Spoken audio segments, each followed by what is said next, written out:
Hello everybody, welcome back to the channel. My name is Repeateron, and today we're going to be doing another Killing Floor 2 tier list. This is going to be about the demo skills.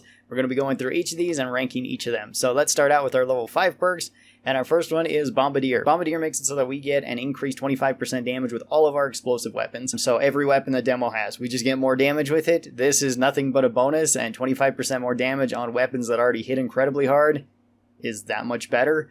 And this one is a really solid perk, especially for really solid weapons, and I'd put it right up into A tier. Our next one is Shock Trooper at level 5. This makes it so that our knockdown power is increased with all of our weapons, and our reload speed is actually increased with all of our weapons too. Now our knockdown power is increased by 10%, which doesn't really sound like a whole lot, especially when there's other perks in the game that, increase your stumble power by like 150%. This doesn't really matter all that much with a lot of demos weapons. A lot of them have really high stagger chance, have really high stun and knockdown chance. So adding 10% more just makes it a little bit more consistent when they already have incredibly high stats for that. So if you really want to knock down enemies, this one's a pretty good option. The main reason why people take this though is for the faster reload speed. You reload by about 20 to 30% faster with each of your weapons, which can make a pretty big difference. It does make the grenade pistol feel a lot better. It makes the grenade launcher feel better. It definitely makes the M32 grenade launcher feel much better. For the rest of the weapons, it still helps, but it doesn't help as much. This also counts for all parts of the weapon too. So even like the M16, it will reload the machine gun part faster as well, not just the grenade launcher part of it. So if anybody's ever wondered about that, it does reload weapons all the same. And reloading faster is nice. It does make certain weapons feel a lot better, but I have a hard time taking it over Bombardier with the extra 25% increase in damage.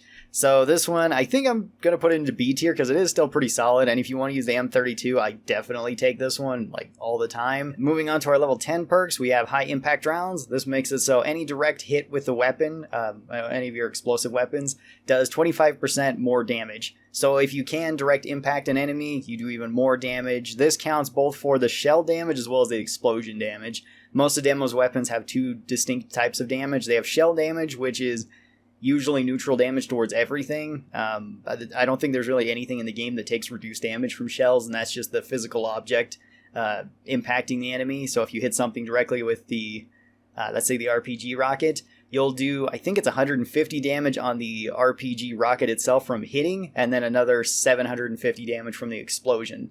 So you can do 900 damage if you direct hit something with it, as opposed to if you shot just near it and then the shell didn't count as hitting anything but the ground and then the explosion did most of the damage.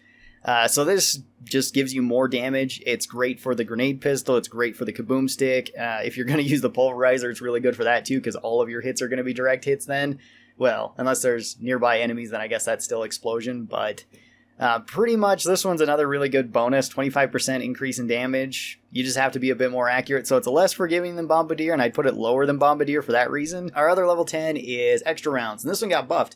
This one makes it so it increases the maximum ammo that you can carry with all of your perk weapons by 10, with the exception of C4. This does not apply to C4, which if it did, this one would be so much better and I'd use it so much more often. Carrying around 10 extra C4 would be really good, but since it doesn't, this is just 10 extra rockets for the RPG, 10 extra grenades for the grenade launcher, the M32, the grenade pistol, the kaboom stick, anything like that. 10 extra rounds. That's useful. It still is handy. It's still nice to have, but I still usually don't take it over high impact rounds just because I think that you just get more value out of the 25% increase in damage to your weapons. That just makes it so much more consistent for weapons like the rocket launcher to one-shot flesh pounds, especially on Hell on Earth, and one-shot strikes a bit better. With the 10 extra rounds, it's still really good, and I do run this sometimes when I'm running like double grenade launchers, when I'm running the M79 and the M32 grenade launcher together. This one can be pretty fun for that, but I wouldn't recommend taking it early on either, because even though it increases the maximum amount of bullets that you can hold, it doesn't necessarily just give them to you whenever you buy a new weapon, so you're still going to have to pay more for it. So I would recommend if you want to switch to this, switch to it later in the rounds. And I would probably put this one also into B tier. It's still useful. Well, maybe I'd put it into C tier. High C tier, low B tier, somewhere around there. Because it's still useful, but it's not necessary. If it was for C4, if it counted for C4, I'd probably put this thing up into A tier, because that would be awesome. Next we have the Sonic Resist rounds. This just makes it so all of your explosions are immune to the Siren Screams. This also counts for the Matriarch Screams too. If you don't know and you shoot an explosive or just throw an explosive near a siren while it's screaming, it will pretty much eat the explosive. And that is a nice quality of life bonus to it. A lot of times, though, it doesn't really matter all that much. There's not a whole ton of times where sirens will be screaming, and this really impacts you heavily. There are some times, but for the most part, I found that it's just kind of a nice quality of life thing to have, and I'd probably put it high up into C tier because of that. Our other level 15 is fragmentation rounds. This makes it so all of your explosion radius from all your weapons are increased by 50%. This can be really big on like the grenade launcher. The M79 grenade launcher has something like an 8.5 meter radius. So increasing this by another 50%, about a 12.25 radius, which is really big, and it's really easy to hurt yourself then with the grenade launcher. I really do like taking this one with the grenade launchers. If you're lobbing grenades really far on certain maps, that can be really fun because it's just more forgiving for you to be able to hit a bunch of small enemies. It's also really good with the seal squeal.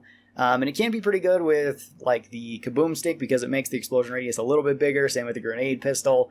It's all around a pretty nice extra skill, but again, another skill that's not really needed, and you can injure yourself easier with this. So I'd probably put this one on the low end of B tier. Our level 20 perks, we have armor piercing rounds. This makes it so we get a 50% increase in damage whenever we hit the critical weak spot of a Zed. Now, different Zeds can have different crit spots, as well as they can have multiple crit spots. So if you hit something like a husk in the head, that's a crit spot, but also its backpack is a crit spot. Same with a flesh pound. If you hit the chest, that's a crit spot, or the head, it's a crit spot. So some Zeds are a bit more forgiving than others. Most Zeds, it's just the head that's their weak spot. And if you can hit them directly with this, you'll likely kill them with pretty much any of your weapons. This one, 50% increase is a real big deal for demo. It is more restrictive because it is something like the head, which can be a difficult target to hit with a lot of weapons. It's easier with certain weapons like the seal squeal. Once you get used to it, you can arc harpoons into something's head pretty easily or into their chest pretty easily. The RPG also doesn't have too many issues because it at least travels fast enough and straight enough to hit most enemies in the head. With other weapons, if you're using like the grenade launchers, it can be a bit more difficult because if you get too close, it's easier to hit the head, but then you're not getting the explosion damage. With something like the kaboom stick or the grenade pistol, it's pretty easy to get this because you can use it at any range, so point blank range to the head works really well, and having a bunch of extra damage is nice. I would probably also put this one up into A tier. Our other level 20 is concussive rounds. This increases the reaction, stun, stumble, and knockdown power of all of your weapons by 50%. This is good if you want to do more of a crowd control build for demo, because this does allow you to knock enemies around a little bit easier. So if you like using weapons like the grenade launcher, especially the M32 grenade launcher, the seal squeal, any explosive weapon that has a fairly high rate of fire or already has an incredibly high stumble chance, like I guess you could run this on the pulverizer if you want. Again, I don't know who's running pulverizer on demo, but you could run it and pretty much guarantee a knockdown every time that you hit something, which can be pretty nice, but I find it a little bit less useful than the armor-piercing rounds. I'd probably also put this one into C tier. And then we get on to our level 25 perks, where we have Destroyer of Worlds. This one might be my favorite Z-time perk in the entire game, because it gives you so much damage and so much value with a lot of your weapons. This makes it so during Z-time, all of your explosions count as radiation damage. They also poison Zeds from the radiation, and the explosive rounds will explode at any range, creating nuclear clouds.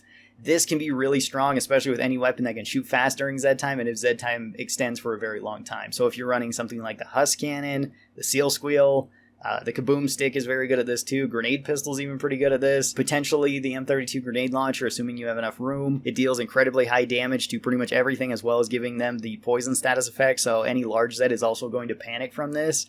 If not, just die from the explosions in the first place, because this does kill flesh pounds and even Scrakes pretty quick. And all around, this is just a really solid perk. It works so well with so many of your weapons. I'd put this one high up into S tier. And our other level 25 Z perk is Mad Bomber.